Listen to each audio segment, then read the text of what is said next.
Welcome to Kotelecopter Explainer, where we are dealing with the elections. Do you know when the general elections will be? Kotelecopter now tells you. The general election,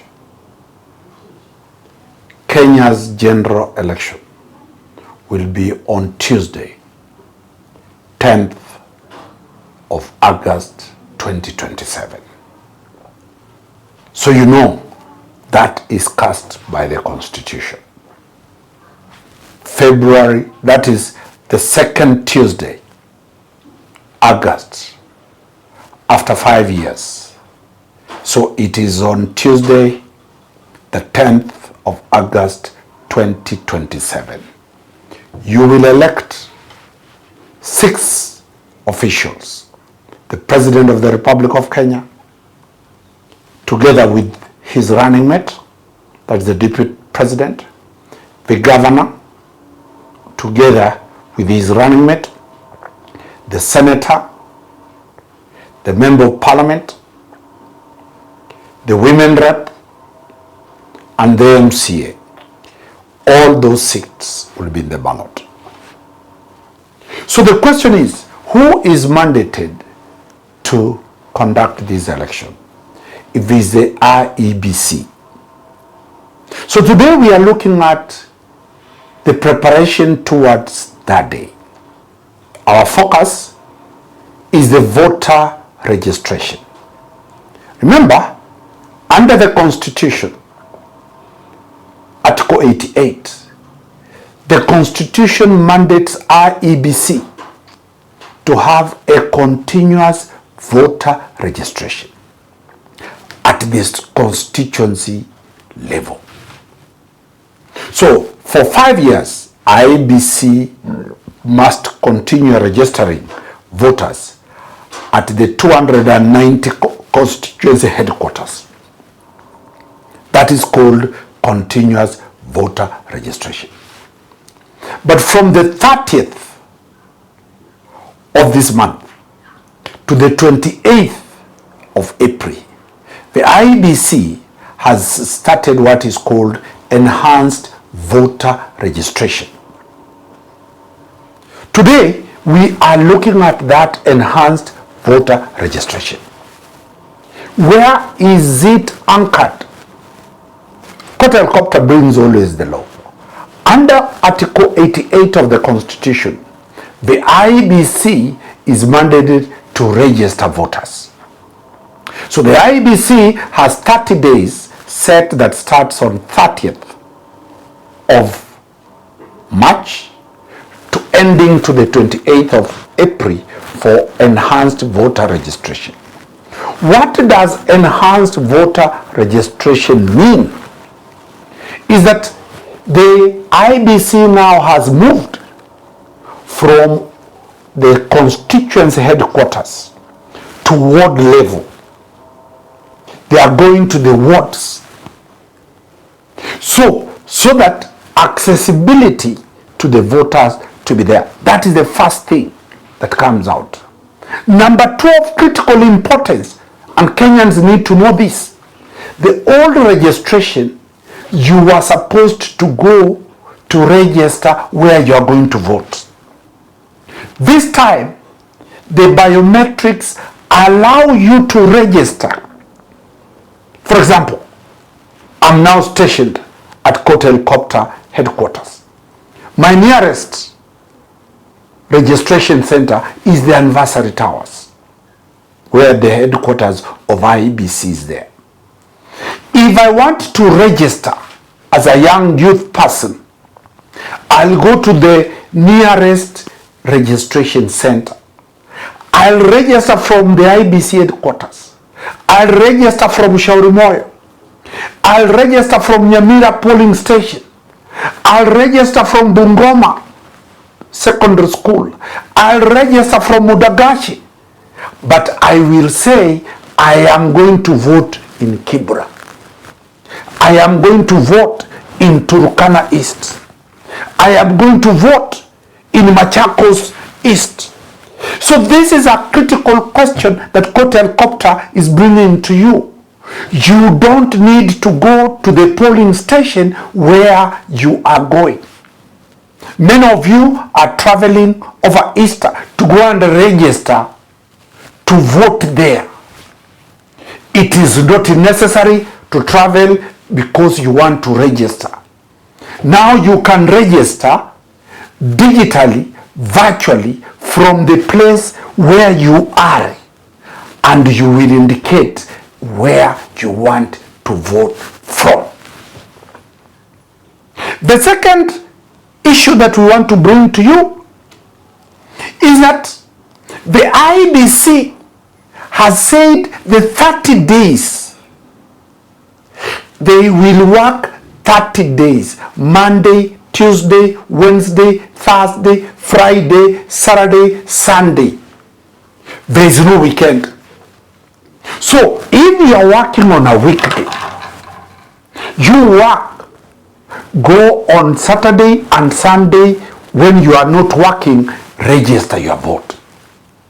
The third issue that is very critical with this registration is that even holidays, Easter holiday, the IEBC will be registering people during working hours.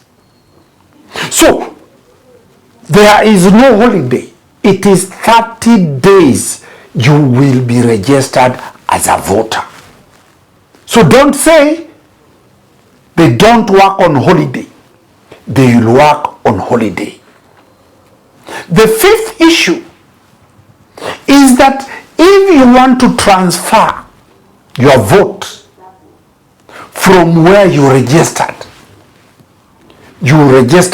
in Kariobangi, but you want to transfer your vote to West Mogrango. You registered in Busia, but you want to transfer your vote to cast in Turkana South. You registered in Mombasa, but you want to transfer your vote to Kitui. You must go to the polling station where you want to vote. For transfer, it is mandatory to go to the polling station where you want to vote. That is critical for everybody to understand, that if it is about transfer, you are not going to transfer vote from Kibera registration center. Do you want to transfer that to Migori? You must go to that Migori. Then the question that comes in, what is the issue? How are you going to register? The first thing that you must carry is your ID card, your national identification card, or your passport. You will have to carry your national identity card, a genuine national identity card, an original identity card, not a photocopy. When you reach there at the polling station, they will take your biometrics. A question has arisen. Many of our followers are asking, why are they taking our iris? Is it lawful to take the biometrics of the iris?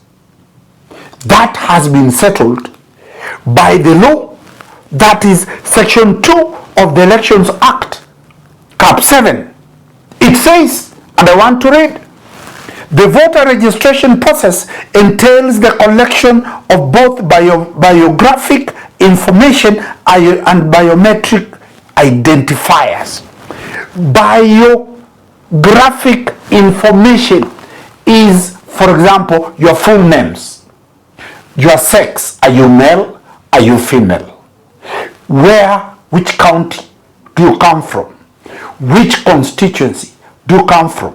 Which location do you come from? Which is your sublocation? Which is your village? Those are biographics. They are identifying you. But the second layer is what the law says, biometric identifiers. And this is where Kotelecopter brings to you what does the law identify to be biometric identifiers. It talks about these are things like biometric fingerprints. Number one, they can take your fingerprints. It is allowed. Number two, the hand geometry. How does your hand geometry? When you go to kwa waganga wanakwambia wacha tusome mkono wako tuone how the palm is. The IEBC is allowed to take those hand biometrics or hand geometry does not represent anybody in this world. They are yours. Free. The earlobe geometry, this place, the earlobe, the IEBC can take your earlobe. That is allowed by law. Then the IEBC can take the retina. It can take the retina, which is the inside of your eye. That retina, you are the only one who has that retina, the whole world. And lastly, what they call the iris pattern. This iris pattern, the IEBC right now is capturing the iris pattern together with your other biographics. The iris is allowed. Nobody has a similar iris the whole world like yours. The IEBCs are allowed to take the voice waves. The waves of Dan Stanomari. The waves of Jeff Koinange. The voice waves of Bramwell. The voice waves of somebody. They can identify you. You know very well, sometimes you have seen your voice when you're taking your form. You can be identified by your voice. The waves of your voice are like your identity card. They are like your fingerprints. Nobody has that. The law talks about DNA. The IEBC can take the DNA. And lastly, a signature. So this is provided by the law under Section 2 of the Elections Act, Cap 7. So the question now is this inagreeable to the Data Protection Act? That is the question. Is the IEBC violating the Data Protection Act 2019? Number one, the IEBC has assured that all the data collected will be secured, stored securely, and it will only be available to duly authorized officer and applied strictly for its legally prescribed purpose. So the law, the IEBC has complied with the law that the data collected from anybody shall be lawful, it shall be stored securely, it can only be accessed by those that are lawfully authorized to access it, and lastly, it can only be applied to what it was obtained for. So the question, and lastly, we are asking this question: is the voter registration across the whole country? No. Areas that have by-elections, areas that are going to conduct by-elections, there will be no voter, there will be no mass voter registration. So get it? And that is, the reason is that because the register going to be used during the by-election is the register that was present in 2022. New voters cannot be allowed to vote because people can transport voters to that station, and those voters will not represent the general will of the people. So another issue that we are asking, people are asking, why is Kotelecopter doing this? Under the IEBC Act and under the Constitution, there is a mechanism for civic awareness initiatives. Kotelecopter, being a media house, is doing civic education.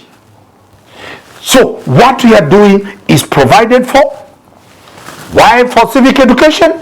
Because we are teaching you that it is your democratic right to participate in a free, fair, and credible election. This mass voter registration, who is it targeting? It is targeting the youth and first timers of the votes. So the question that we put to you, how do you register as a voter? We are using the IEBC material. 1. An eligible voter must present himself or herself to the registration officer with his or her original identification documents at the designated registration center during working hours. Number 2, the applicant must fill the application for registration form 1A. When you go there, you will fill a form called Form 1A. 3, the registered voter will be issued with a registration acknowledgement slip bearing the voter's details. Make sure when you leave the registration center, you are given a card, an acknowledgement receipt capturing all your details. Lastly, however, this slip will not be a requirement for voting. Remember, that slip will not be required as a voting identification on Tuesday, the 10th of August 2027. The document that will be used for voting on 10th of August 2027 is your national identification card. So the question, some of you are likely to be chased when you go to the registration center. What will be the reason for the IEBC staff to chase you from being registered? Here is the law. 1, if you are an underage, if you are below 18, the IEBC will not register you. Even if you are 1 hour before 18 years, whether you are 1 day before 18 years, the IEBC will not register you.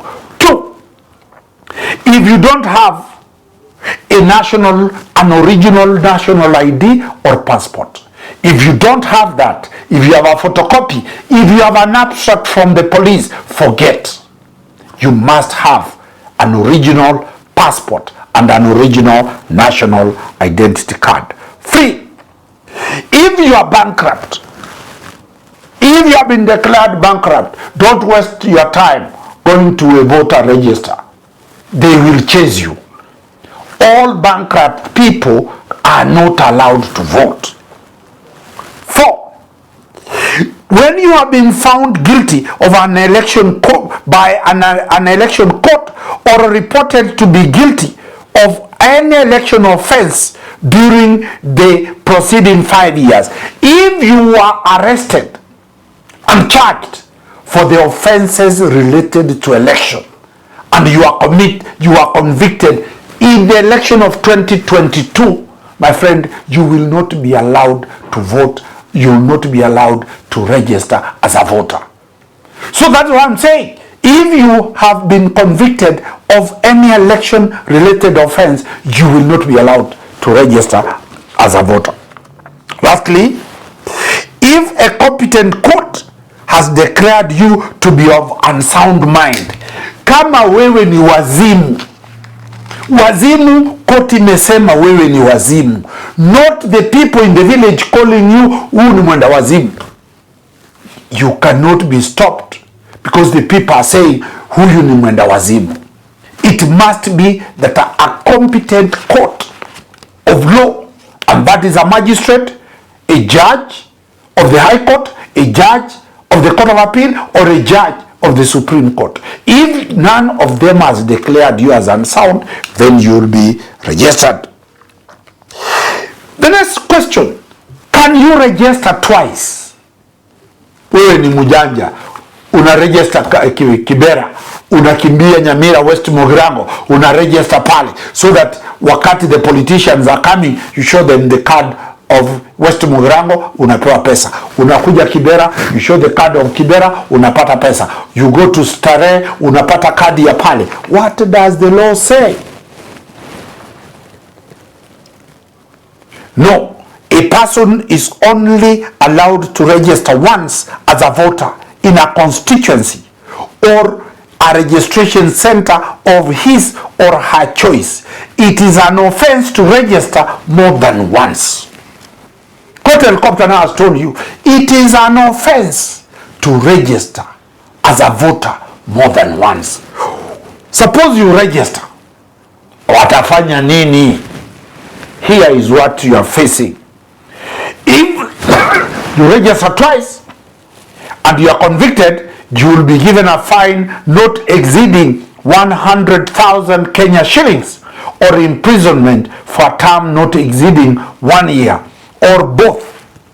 So you risk a fine not exceeding 100,000 shillings or to imprisonment of a term not exceeding 1 year or both.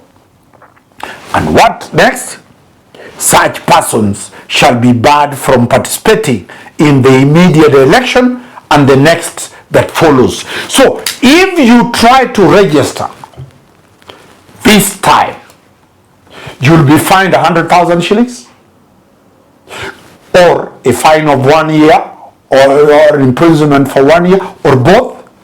2, you'll be barred. You will not participate in the election of 10th August 2027 and the next election of 2032. Boss, why do you want to spoil your life? You cannot contest. You will not be an MCA in 2027 or in 2032. Why do you want to ruin your life? Kotelecopter will always bring it to you as it is, because that is the law as we have brought it to you, because the Kotelecopter brings it the way it is. Lastly, where are the registration centers for this? 1, the county assembly wards. All county assembly wards on a rotational basis in accordance with the kit movement schedule. The kit movement schedule will be posted at the county assemblies. 2, all the IEBC constituency offices. 3, any university and colleges as situated in respective constituencies. All universities and constituent colleges within the country of Kenya. Not public only. All public universities and private universities. All public constituent colleges and private constituencies. 3, all Huduma centers countrywide. Huduma centers are in every constituency. Make sure you go to all those Huduma centers and there. And lastly, IEBC Customer Experience Center at Anniversary Towers in Nairobi. If you go to the Anniversary Towers in Nairobi, you will register your vote. Why is IEBC doing this? The will of the people. The law talks of the president will be elected by a majority of 50+1. It is your civic duty to take your vote It is your civic duty to vote. The day for voting will be a national holiday. Now we have told you. Wakili Dan Senomari will continue.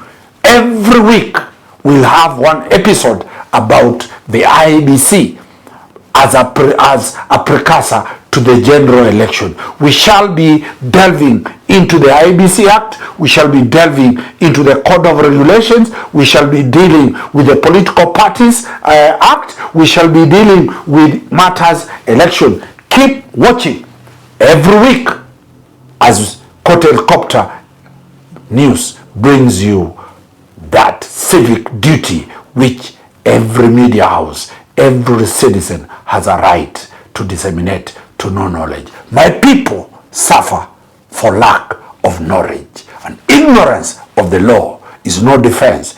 Don't have a defense when bad leaders are elected, because you don't. The Gen Z, you've never voted. Go. Tuko Kadi, hata sisi kutoka hapa Kotelecopter tunawaambia tuko Kadi, chukua kadi. Wacha kusema tuko Kadi na ujaenda kushika kadi. I have seen, we have checked, it takes around 5 minutes to 10 minutes to register your vote. Why don't you register this exercise? This is your country. This is your government. This country, you have nowhere to go. Trump has chased Kenyans. Very many countries are chasing people. This is our country. Let us take our vote. It is our aspect of sovereignty. Article 1 of the Constitution says, we the people, we are the sovereign. We can only be the sovereign when you exercise your sovereignty by taking the vote. We encourage you to take a voter's card that you can decide who to vote for. Wakili Dan Senomari, thank you and enjoy your Easter vacation.